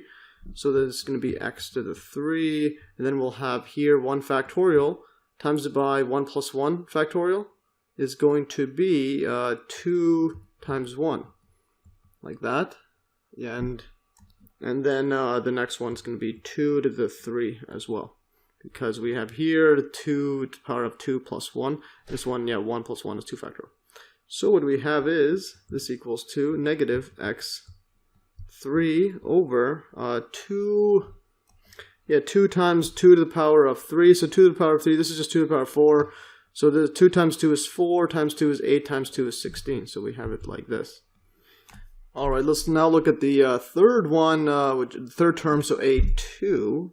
So A2, this one is going to be, yeah, this one's, let's just look at this. So we plug in A2 inside, so it's going to be negative 1 to the power of 2, which is going to be positive because it's an even power. So we'll have 1 times, and this one's going to be x to the 2 times 2 plus 1, so we always add an extra 2 there. So it's going to be to the 5, and then here we're going to have now n factorial is going to be 2 times 1, and then, yes, we'll have a 2 times 1, and then we'll have, right here, we're going to have a 2 plus 1, which is 3 times 2 times 1, and then we're going to have 2 to the 2 times n, which is 4, plus 1 is 5. Alright, so now what we have is, yeah, what do we have here, and I'm not going to do this manually, I'll just write the answer, and I'll do a calculation check after. It's going to be 384, and likewise for the A3, this is going to be now, this is in an odd power, so it's going to be negative 1, you see the pattern. 2 times 3 is 6 plus 1 is going to be 7, and then this is going to be a 3 times 2 times 1, and then we're going to have here 3 plus 1 is 4, times 3 times 2 times 1, and now what we have right here is a 2 to the 7, like that, and now it's going to be, yeah, now it's going to be negative x to the 7, divide this by, and then 18, 4, 3, 2, like that. Alright, and then the next one, A4, this is going to be positive, it's going to be 1, yeah, positive 1 times x to the 9, so you can see the pattern. X to the 9, so 2 times 4 is 8 plus 1. Now we're going to have a 4 times 3 times 2 times 1. Now we're going to have 4 plus 1 is going to be 5 times 4 times 3 times 2 times 1. And now we're going to have a, now it's going to be 2 to the 9, like that. And now what we have is right here, x to the 9 over a, Yeah, this is going to be 1,474,000 and then 560, and I'll do a calculation check after. But anyway, so we have that big one, and one last one. My calculus book just gets 5 of these for some reason. And now we're going to have, it's going to be negative because it's odd, and then x to the 11 over, now we're going to have a 5 times 4 times 3 times 2 times 1, and then this is going to be 6 times 5 times 4 times 3 times 2 times 1. This is going to be now 2 to the 11. X, now it's going to be negative. And now this is when you plug this all inside, this is going to be 176 over 947, and then we have 200 like that. Alright, here now before I graph it, I just want to do a quick calculation check. So here this one is going to be, this is 2. This is 2 times 2 to the power of 3, and that is right here, 2 times 2 to the power of 3 is 16. You can press it and equals, yeah, so automatically with my one-note calculator. Next one is over here, 2 times 3 times 2. So 2 times 3 times 2, and then times it by 2 to the 5. That's going to be 384. Yep, and then the next one, 3 times 2 times 4 times 3 times 2 times 2 to the 7. So yeah, you can include the 1 or exclude the 1, doesn't change anything. So 3 all the way to 2, then 4, 3, 2, and then 2 to the 7. This equals 18,432. Alright, and then the next one, yeah, 432, 5432, and then 2 to the 9, space, yeah, 1474560. And then last one right here, this is all the way 5432, 65432, and then 2 to the 11, this is going to be 176,947, 200. Alright, so now going further, now we have it graphed out. So the partial sums are graphed in the following figure. So here I have S0 is x over 2, and that's just a straight line in red like that. And the next one, S1, is going to be S0, then S0 minus x3 over 16. So remember, yeah, 3 over 16, that's the A1 term. So then when you see that, that's going to be in blue, so it looks like this. And it is a, let's see, yeah, so it's a cubic function, so it's going to be positive one side and then negative the other, so it's asymmetric, or inverse mirrored on the axis there. And then right here, S2 is S1 plus, so just add this, yeah, S1 plus x5 divided by x to the power 5 divided by 384. That's in green. So it looks something like this, like that. So this is, yeah, very interesting. Remember the Bessel function of order 1 looks something like this, and then it would ripple across. This one is asymmetric, actually. Notice how it's, yeah, or appears asymmetric. Notice how it's not perfectly symmetric on like this one across the axis.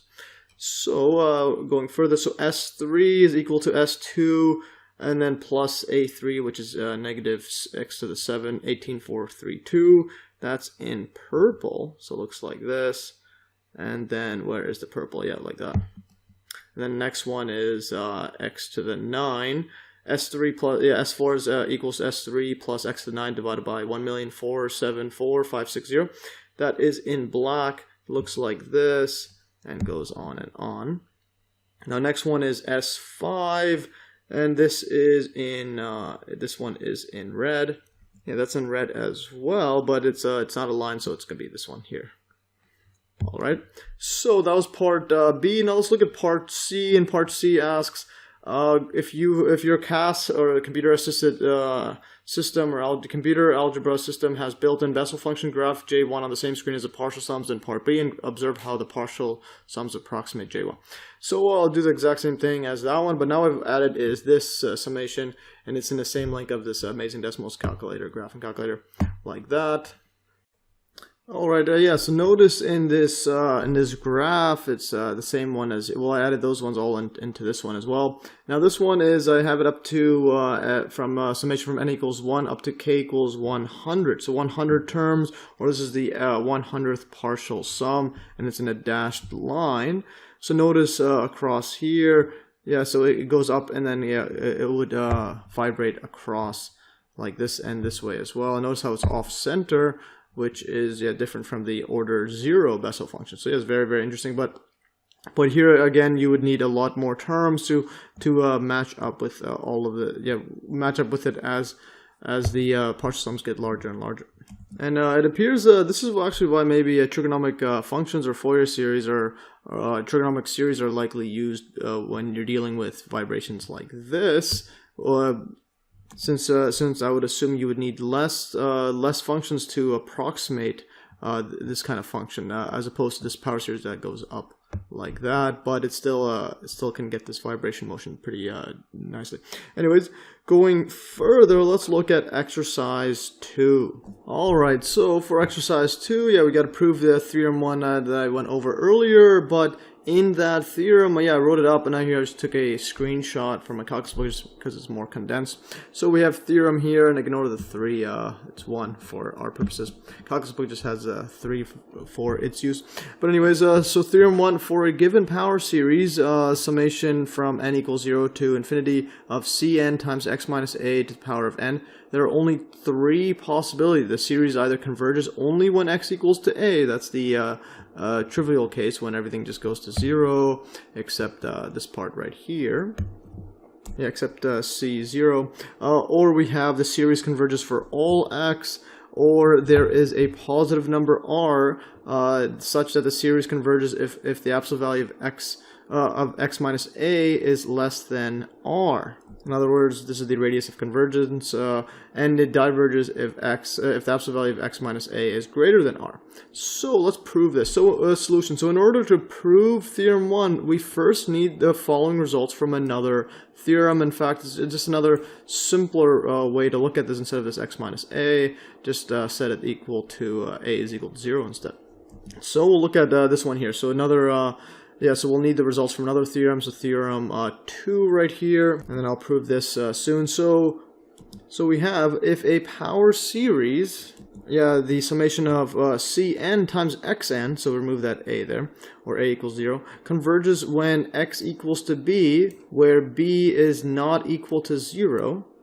In other words, so a is equal to 0 when we set it equal to it. So we want it when it's not this scenario. Then it converges whenever the absolute value of x is less than the absolute value of b. In other words, we have the exact same thing right here, x minus a less than r. So we want to prove that, but this is going to be 0, and this r is equal to b. So that's all it is. We're just changing it up. So then part 2 of it is if a power series Cn xn diverges when x equals to d, where d is not equal to 0, then it diverges whenever the absolute value of x is greater than d, the absolute value of d. So that's what we want, or we want to prove that. Okay, so proof of 1. So alright, so suppose that the summation Cn of the summation of Cn times Bn converges. So in other words, we have x equals to b, and where b is not equal to 0, so suppose that converges. Then by the theorem 1 of my earlier video, shown below on the my earlier video on infinite series definition and so on, we have to have limit as n approaches infinity of Cn times Bn equals to 0. So these terms must be approaching 0 if it converges, and it's from the theorem here. You could watch that video. So if the series of the summation n equals 1 to infinity of an is convergent, then the limit of these terms of an as n approaches infinity equals to 0. So we must have this is going to 0. Like that. So these are approaching 0. So now recall the definition of the limit of a sequence from my another earlier video. So the infinite sequences limit, squeeze theorem, Fibonacci, and so on. So the introduction video is pretty epic and long. So recall that definition. So what we have is a sequence an. Brackets like that indicating it's a sequence. So for example, a0, a1, a2, and so on, has the limit L, and we write limit as n approaches infinity of an equals to L, or an approaches L as n approaches infinity. If for every epsilon greater than 0, a number, yes, it's just a number, epsilon greater than 0, there's a corresponding integer capital N, such that if n is greater than capital N, then the difference between an and the limit, so we have absolute value of an minus L is less than this epsilon number here. So this just means that any number you pick, then then you can find a number capital N such that if n is bigger than that, it's going to be less than this number. So in other words, it's approaching closer and closer to this number. Because you can make this infinitely small. You can make this 0.00000, etc. You can still find one, for example, capital N equals to 100 billion terms. And eventually that'll be a 100 billionth will be less than L, and so on. So just recap on limits and sequences there. So thus, according to definition, to this definition with epsilon equals to 1, there is a positive integer n such that what we have is, so remember, this limit is equal to 0. This is our L. And this one is, so instead of L, we'll just write that as, so an minus L. So we'll have is Cn Bn minus L, which is 0. Yeah, so this is 0. Let's write this as minus 0. Is going to be less than epsilon, which is equal to 1. Or better yet, I'll just put this here, less than 1, which equals to epsilon. And this is whenever n is greater than or equal to capital N. This one, just by this notation in my calculus book, used n is greater than or equal to n. But definition has n greater than n, but it's the same thing. You could still find another one like that. So we'll just use this for, because my calculus book uses it in this proof. Yeah, so thus what we have for n is greater than or equal to capital N, we have, and what I'll write now is for the general one. So calculus book has it written like this. So we'll have Cn xn like that. This equals 2, so we want to deal with this right here, Cn xn. Because, so we're given we're assuming that right here converges Cn, Bn converges this series. So now we'll look at it over here. What we could do now is very ingenious actually with my calculus book. So it writes here is Cn xn. It's going to multiply by Bn, and then, b to the power of n, and then divide this by Bn, so it's not changing anything. So this equals to now Cn, so this one here, Cn and Bn, put those together, so what we'll have is I'm going to separate that out, so Cn Bn like that, and then times it by, that's absolute value, same thing as absolute value here, everything's got to be positive, so xn, so put these together, so xn over Bn, like this.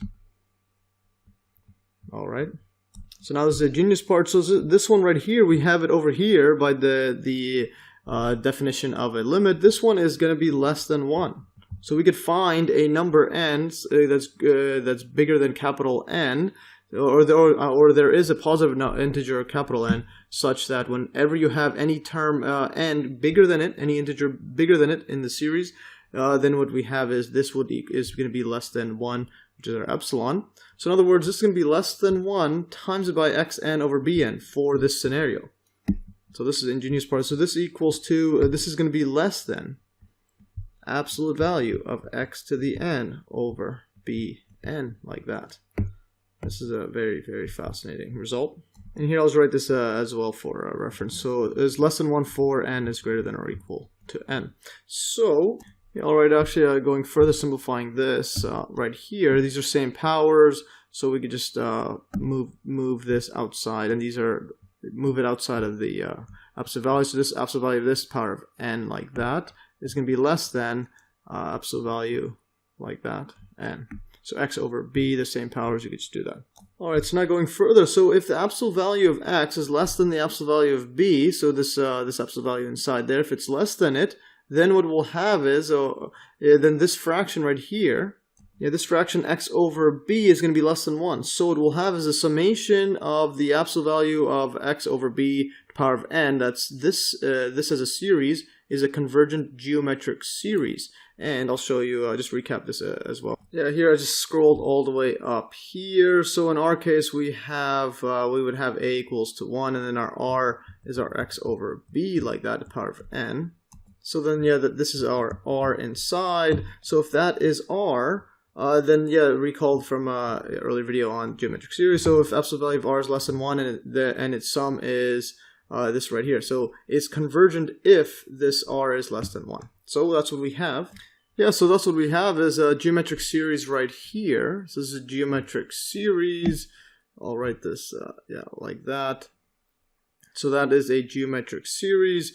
and where r, the absolute value of r is less than 1. So in other words, it's a convergent geometric series, and this is if the absolute value of x is less than the absolute value of b. So therefore, by the comparison test from my earlier video and shown below, the series right here, summation from n equals to capital N and infinity of Cn, Xn, the absolute value of all this, is convergent because you have this is less than a convergent series. And recall the comparison test. Suppose that the summation an and bn are series of positive terms. And these are all absolute values. If the series bn is convergent and the terms an are less than or equal to bn for all n, then an is also convergent. And if the opposite is the case, where the series bn is divergent and an is greater than or equal to bn for all n, then the series an is also divergent. So yes, if the terms are greater, then it's going to be greater than a divergent series, and it's also divergent. And if the terms of an are less than or equal to bn, for where bn is a part of a series that is convergent, then this is also convergent as well. So then this right here is convergent, Cn xn. Yeah, so that's what we have, is thus the series Cn xn is absolutely convergent and therefore convergent. Again, as in shown in my earlier video, if it's absolutely convergent, so too is it convergent. And here for completeness sake, I'll just write it over here, the link to my earlier video, and here we have a definition of series. Summation of an is called absolutely convergent if the series of absolute values, the summation of absolute value of an is convergent. And then if a series summation of an is absolutely convergent, then it is convergent. Alright, so now what we've done is, we've just proved the part 1 of this theorem 2. So if the power series of summation Cn xn converges when x equals to b, then it converges whenever absolute value of x is less than absolute value of b, which we showed would result in a comparison with a convergent geometric series. And using the definition of the limit of a sequence over here. So we basically went from that, just recap that. So if it's convergent for Cn times b to the power of n, then we could just pick any number, pick epsilon equals to 1 there, and then we can compare that here, Cn xn, multiply and divide by b to the power of n, and show that relative to this right here. So we could have a scenario where n is greater than or equal to an integer capital N by the definition of limit there. And then it's going to be less than a geometric series that is convergent when absolute value of x is less than absolute value of b, because that's just the absolute value of r less than 1 there. So absolutely fascinating stuff. So by comparison test, that this is also convergent. So yes, so that is also convergent. So now let's look at proof of part 2. Part 2 states if a power series Cn summation of Cn times x to the power of n diverges when x equals to d, where d is not equal to 0, then it diverges whenever absolute value of x is greater than absolute value of d. And this one is a bit more straightforward, and let's go to it. Alright, so proof of part 2, proof of part 2 of theorem 2. Suppose that the summation Cn times d to the power of n diverges. So if x, this is when x equals to d.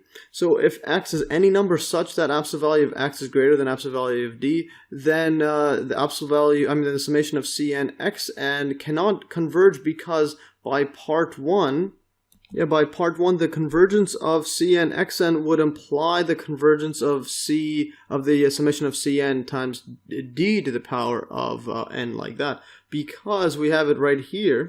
So if this is convergent, this one has to be convergent, but it can't be, because we're given that it diverges over here. Because if you look at it right here, this is just the reverse of it. So if we know that if absolute value of x is less than absolute value of b, which is this converges, then this is convergent as well. So that means, though, that if this is greater than it, so if this would be the absolute value of x, if this was convergent, then this has to be, then this is less than it, this has to be convergent as well. But that's not the case. Yeah, that's not the case, because we are given that this term would be convergent there. So this is just a reverse of it right here. So this would be similar to, I'll just write it right here, absolute value of d, and this is going to be absolute value of x, like that. So just put it in terms like that, so that if we're given that this is divergent, then this can't converge, because if this converges, similar to part 1, if this is convergent, then this is also convergent, which means this is convergent. So we can't have that, because we're given it diverges. So therefore, the summation Cn xn diverges whenever absolute value of x is greater than absolute value of d, given that absolute value of d is diverges there. Given that Cn dn diverges. Alright, furthermore, we need help from another simpler version of Theorem 1, which we call Theorem 3, and it's essentially a merger of Theorem 1 and Theorem 2. And this is where instead of using x minus a, this uses just x. So x minus a would be a equals to 0 in this case. And it's pretty much the same Theorem 1, but for this case. So let's look at this one. So Theorem 3, and then I'll prove it soon. For a power series of the summation Cn times x to the power of n, there are only 3 possibilities. The series converges, either the series converges only when x equals 0. Remember, this is a trivial one. It always converges when x equals to 0. So you can plug it in, all the x's go away except the C0 constant. The initial one. So, or we could have the series converges for all of x, or the third is there is a positive number r such that the series converges if the absolute value of x is less than r, and diverges if the absolute value of x is greater than r. In other words, we have an interval. We always have an interval. So let's look at the proof. So proof, suppose that neither case 1 nor case 2 are true. So the series converges only when x equals 0. If this is not true, then there should be another number that, there should be another number where it converges, at least another number. And the series converges for all x. Now, if this is not true, then this means, so here it doesn't converge only for x, so there's another number that converges, and it doesn't converge for all x, so this means that there is another number that doesn't converge. So yes. So then there are non-zero numbers, call those b and d, such that the series Cn x to the power of n converges for x equals to b, and then diverges for x equals to d. So we have this scenario because we're assuming that these are not the case right here. So part 1 and 2, and then prove that otherwise we'll get this 3. So therefore the set, and we'll call this S, equals to x inside x as a part of where the series Cn times x to the power of n converges is not empty. So in other words, there are x values inside the set where the series converges. Yes, interesting notation there. So by the preceding Theorem 2, the series diverges if x absolute value of x is greater than absolute value of d. So just scroll up here to the Theorem 2.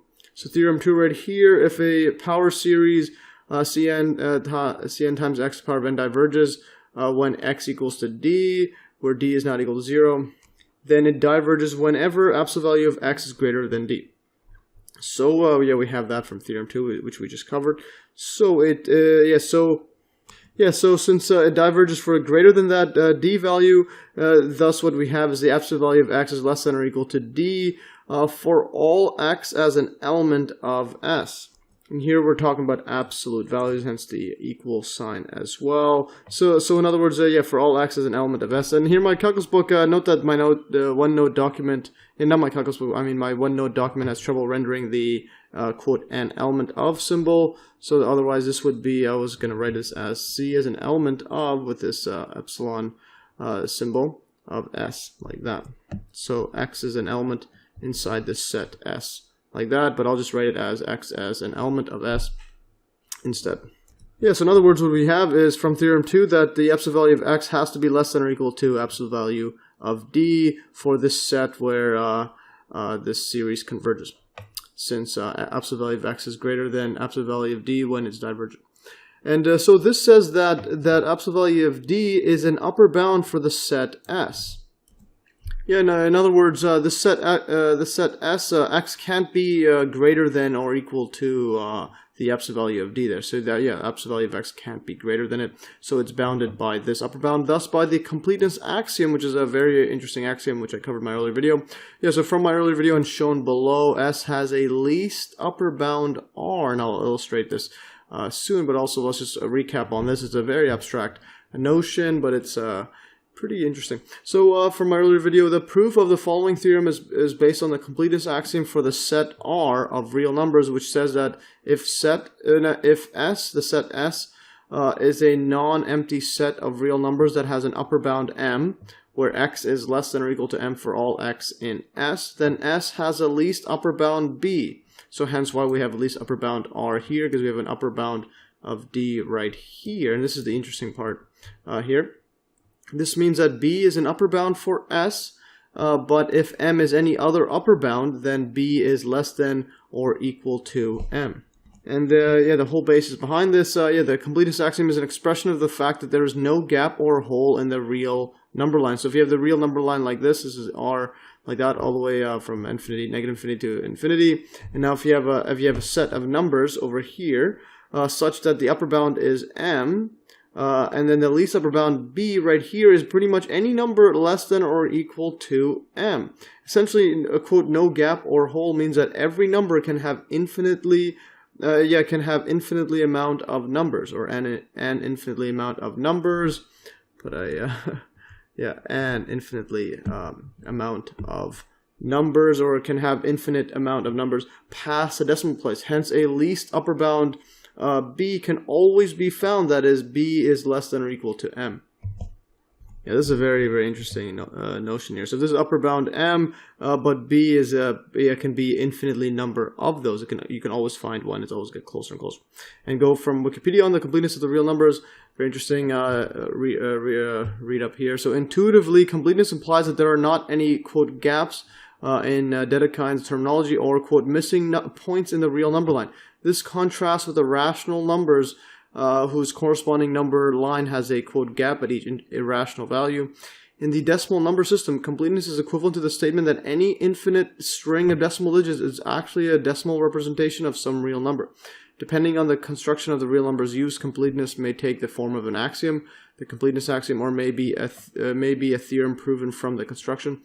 There are many equivalent forms of completeness, the most prominent being Dedekind's completeness and Cauchy completeness as a metric space. Very, very interesting here. A lot of mathematical mumbo jumbo. Yeah, so thus, for our case and for my understanding, this is a bit too abstract for me. Even for me, I consider the absolute value of x less than or equal to absolute value of d as being the general upper bound, while the quote least upper bound, absolute value of x less than or equal to absolute value of r, as the actual upper bound for the given equation or series, while r is less than or equal to the general upper bound absolute value of d. Because remember, we're just picking random numbers d and b. So what this means is, I'll just draw this number line like this, or at least for my understanding. Okay, so let's say we have it like this. This is our number line x. I'm going to center it about 0. Because this is an interesting one. So what we have is absolute value of d. This is the upper bound, because we know from Theorem 2 that absolute value of x is less than or equal to absolute value of d for all x in this set where the series converges. So in other words, outside of it is going to be divergent. So if we have, yes, it's all going to be inside here. This is going to be convergent like this. All right, convergent. And then outside of this, it's going to be divergent. Let's write this down, divergent, like that. And then this is the absolute value of d like that. So on the flip side, if we go all the way across here, and I'll just extend this out like that. So on the flip side, we're going to have all the way here, this is going to be negative absolute value of d. And yeah, the flip side is going to be across here. So greater than this, going all the way to the left of this, this is going to be divergent, like that. and then this one here is going to be convergent inside it. So this one, again, we're just picking random d values, and that's going to be a general upper bound, but then I guess we know that's going to be convergent inside of it, and then let's say that the actual upper bound, least upper bound, is going to be these r values like that, r and negative r. So inside of this is going to be, convergent as well. Yeah, so this is going to be convergent exactly. And then this right here, we know that r is less than or equal to absolute value of d, like that. Or actually, I'll just, erase that just to show that's not the interval there. But yeah, basically, right here, I'll just write it here. Actually, r less than or equal to absolute value of d there. Likewise for this negative side relative to the 0 there. So yeah, so this means that it's going to be convergent inside this least upper bound r. And let's see what else my calculus book has written. So if absolute value of x is greater than r, then x is not an element in S. So if it's so this is good. This is just saying generally it's going to be convergent when it's less than it. But then what we have here is if x is this one right here, this symbol is going to be x not an element of S. So if absolute value of x is greater than r, then the series diverges. So that's right here, anywhere across here. So if absolute value of x is greater than r, like that, and that can be considered the least upper bound, and likewise across on this side as well. So moving across there, divergent right here. So remember, these are just in general, so what I'll do is I'll move this convergent, actually just put an arrow there, move this as well. So this is the exact one, these are just the general upper bounds there. Yeah, for example, if the upper bound is, for example, let's say r is equal to 2, you could say d is 1000. That's a more general one. So anyways, going further, so if absolute value of x is less than r, then x is not an upper bound for S, and so there exists b as an element of S such that b is greater than absolute value of x. Yeah, so in other words, so if absolute value of x is going to be less than it, let's say we have absolute value of x like here. So absolute value of x is less than r, then x is not an upper bound for S, so there exists b as an element of S such that b is going to be greater than absolute value of x. So in other words, since this right here, this whole upper bound is for the set. It's for this set. Let's put this like this. This is all for the set S. Set S, where series converges. So the least upper bound, or the specific upper bound, is r. The general one is absolute value of d, and that's how I refer to. So if we have x in between here, so less than absolute value, or absolute value of x less than r, then x is not an upper bound, and so there exists b as an element of S inside. So we could have a b value right here, where b is greater than absolute value of x, like that. And now going further, so since this is greater than absolute value of x over there, the b value, and this is inside the set S, so since b is an element of S, c and bn converges, thus so too does cn times x to the power of n converge, xn converge in general by the preceding theorem 2. So because that's the theorem 2 right here, where it states over here, let's scroll here. So theorem, part 1 right here. So if a power series summation Cn times x to the power of n converges when x equals to b, then and b is not equal to 0, then it converges whenever absolute value of x is less than absolute value of b. So basically, right here is our scenario where we have the b1 is greater than the absolute value of x, and so on. So then this converges. All right, so there's a bunch of abstract mathematical lingo. Yeah, so basically this is saying so x between this r converges. So where x is in between these 2 points right here. I mean, between all of this, where x is less than absolute value of x is less than, or less than r, like that.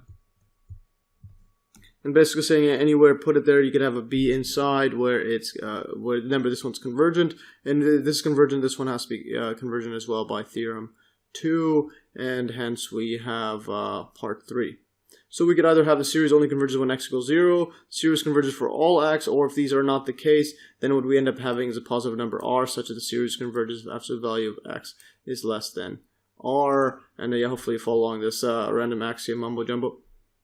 And yeah, wish it was a bit simple. But anyways, now let's look at the proof of theorem 1 finally. So theorem 1, again, ignore this 3, it should be 1, but I'll just leave it for my calculus book. I took a screenshot.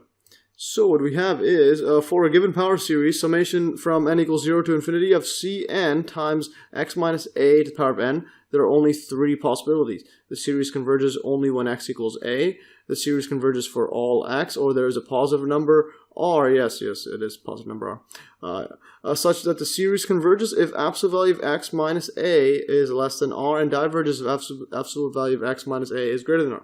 If we make the change of variable u equals x minus a, so yeah, just let u equals x minus a, then the power series becomes summation of Cn times u to the power of n, and we can apply the preceding theorem 3. So yes, you can just make it equal to, yeah, just use substitution, make it equal to u. In other words, just make it equal to exactly the same thing here. So instead of x, we have u, and it'd be this whole thing applies. So so basically what we have is in case 3, we have convergence for absolute value of u is less than r, and divergence if absolute value of u is greater than r. Thus we have convergence for absolute value of x minus a is less than r, and divergence for absolute value of x minus a is greater than r. So yes, very fascinating stuff here. So yeah, actually going back to this theorem right here. So this is convergent when it's between r, and it's divergent outside of this. Absolute value of x is greater than r, and so on, like that. It's greater than r as well. So it's absolutely fascinating stuff. Hopefully follow along this last axiom part, which is a bit more abstract than I'm used to. Anyways, that's all for today. If you'll follow along this another epic long video, on this time on power series. Very interesting, and this is going to be used in I'll be going over this in future videos, but also this is used a lot in a lot of applications, especially like that drum vibration, where it vibrates out and then ripples across, gradually decaying, and you could do different Bessel function types where it's asymmetrical and so on. Alright, let's just scroll up. Yeah, so similar to this one, this looks like an asymmetrical Bessel function of order 1. Alright, so yeah, it looks something like that. Anyways, that is all for today. If you learn, let's just scroll all the way up. And like always, you can download these exact notes in the link in the description below in PDF format, as well as viewing these notes on Steam in an article format. Anyways, that is all for today. Thanks for watching, and stay tuned for another Math Easy solution.